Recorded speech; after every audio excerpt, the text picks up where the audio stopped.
It may seem like our work in the Ural Mountains has just gotten started, but Langley already considers Operation Threshold a massive success. They said an ongoing operation in the heart of the Soviet Union was impossible. The logistics alone, getting equipment and personnel in and out, was enough of a challenge. But we got creative with the rockets, satellites, cargo drops. We even developed a way to refuel Raptor 1 mid-flight.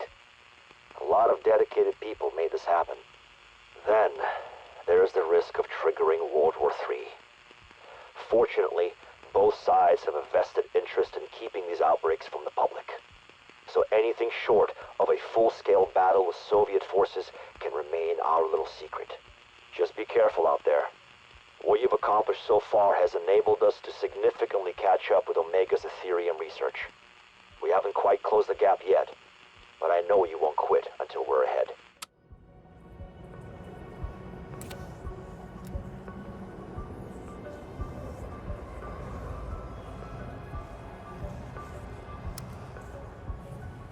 I thought you'd like to know that our rocket retrieval crew in the North Atlantic have just recovered their 100th payload of Ethereum collected in the Urals. Quite a milestone. Success was far from assured when Operation Threshold was still on the drawing board. Oh, I knew my Ethereum harvesters would function as designed. The hard part was bringing them back home, where we could put it to good use. And we are putting it to very good use. My essence conversion modules, on the other hand, require more direct participation from you. The creatures must be lured close and liberated of their essence. It is a rather visceral process, and the subsequent conversion of essence into objects can only be done within the outbreak zone. A dangerous endeavor, yes. But Major Carver assures me you are up to the task. I suppose this is my way of saying we could not have gotten this far without you. No matter what technology we may employ, you are Requiem's most valuable asset. Bravo.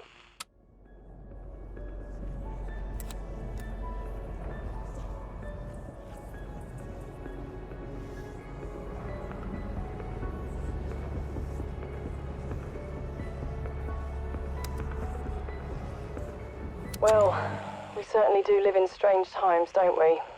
First off, I wanted to thank you personally for your work on the Recon rover missions.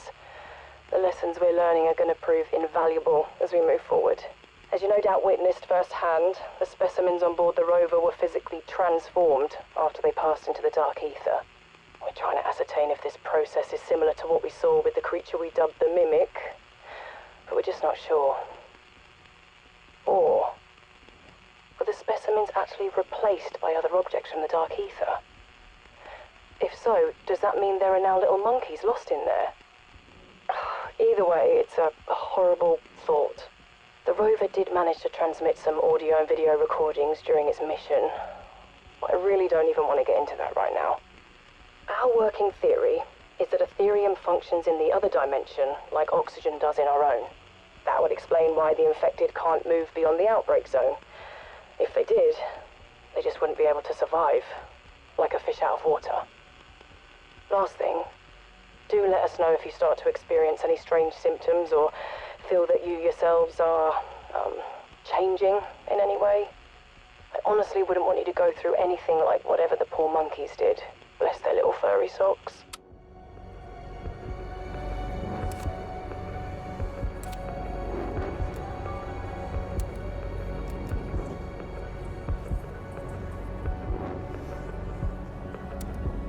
Hello, Berg. It seems like you are finally settling in. Back in groove, as it were. Yeah, well, the groove used to have 20/20 vision. You Americans are so soft and spoiled. Life is full of pain, Peg. After my father died, my uncle took me in. He was cruel, did not believe women should have education, made me work in his factory. So what did I do? Every night I snuck into the library and I read biochemistry, microbiology, physics. At 16, I was accepted at university. If I can survive childhood, you can survive little eye problem. Valentina, I had no idea. How did you convince your uncle to let you go to school? Convince him? When he found out, he tried to imprison me in the basement, so I slit his throat. Of course. Let me assure you, we're making excellent progress. Harnessing those crystalline creatures has certainly sped up development. Is that so? I trust you are taking appropriate security measures. Hey now, I only lost my eye, not my attention to detail. Is that supposed to be a joke? I thought so. Just send me a report on your latest security protocols. And that facility blueprint I asked for. Yeah, sure.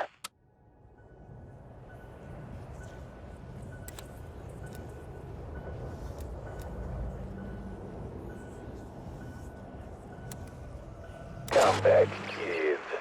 One of my birds said you were looking for me. You're goddamn right I was. I need your security teams to prioritize these fucking things. I lost 3 scientists this week. Oh, slow down, William. Take breath. You'll sound like my son when he breaks toy.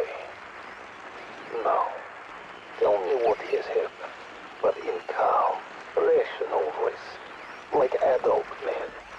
Look, infected I can handle. Undead dogs, sure. Crystalline men, no problem. But these damn demon echoes? I have heard of this creature. It can summon friends to its position, loud scream made of fire. Yeah, well, one got the jump on Dr. Leonov while he was taking a leak. You ever see that? It summon a dozen friends while you're in the John? Custodial spent 2 days cleaning up what was left of him. What are you asking for, Doctor? What can I do to make you happy, man? Just have your men do sweeps for these echoes. The Colonel's accelerated our delivery schedule for the warheads. We cannot afford any more delays.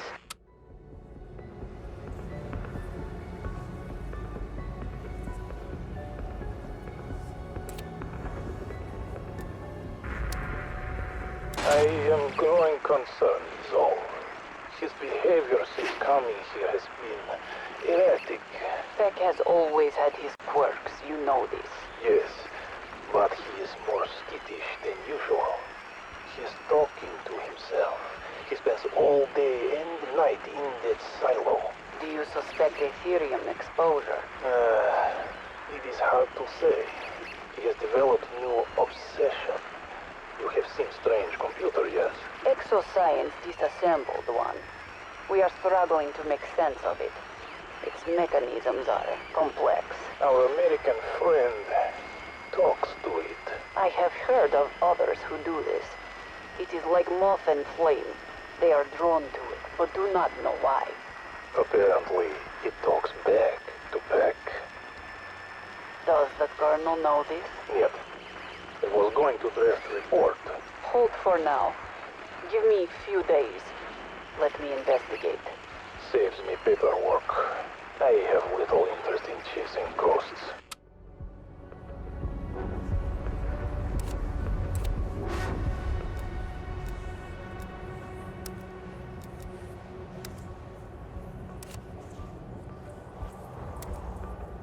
My friend, though we have never met, you and I, we have been through the fire together. You won my respect and my trust. So it is only right I tell you who I am. My name is Kazimir Zykov. I was a sergeant in the Soviet First Guards Tank Army. Long, long ago, we were in Poland, driving the Nazi scum back to Berlin. That is how I ended up where this all began. We found Project In Station almost by accident. And you know what waited in that place. When Moscow sent a checist to bury the problem, it fell to me to do the digging. I will tell you the whole story one day. But what matters now is that, just like you, I accepted a mission no one must ever learn of, knowing it would probably get me killed. And, like me, you shoulder your duty without complaining. So let us help each other complete this mission. We can survive this. Together.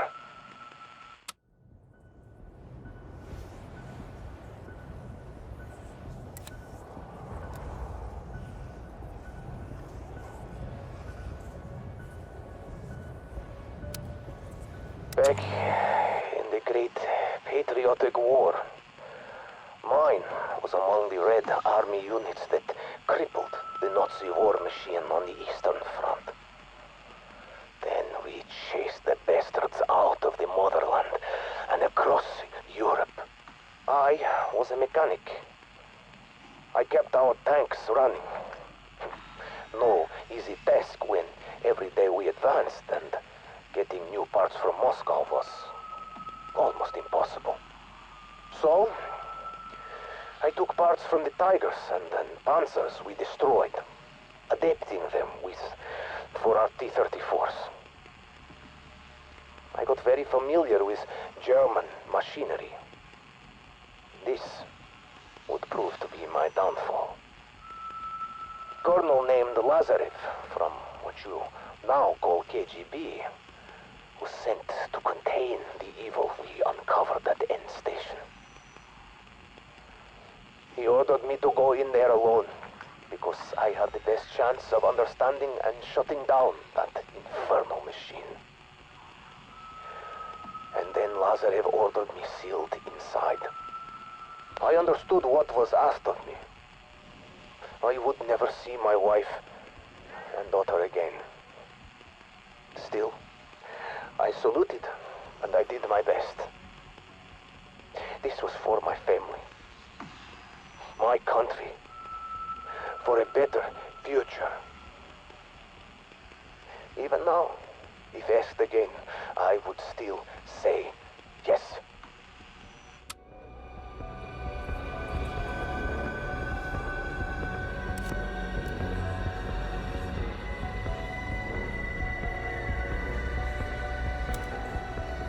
So, you are wondering how a tank mechanic from the war survived for decades, trapped in, what do you call it? The dark ether. I often ask myself the same thing. The answers are many. Some I have already given you in my journal. The fort I built, the weapons I found, the machines I restored, and of course, my dog, Sinner. But mostly I was lucky. The rest is because I am Russian. It is in our nature to endure. But I never lost my desire to escape, to come home, to learn what became of my family. As you saw in my journal, I have been able to visit for brief periods, almost like a ghost. But always I am pulled back here. I do not know why I am tethered to this place. I see your people cross back and forth freely, and I burn with envy. There must be a way for me to one day do the same. For now, I will share more of my journal with you. There are things in it you should know, for both our sakes.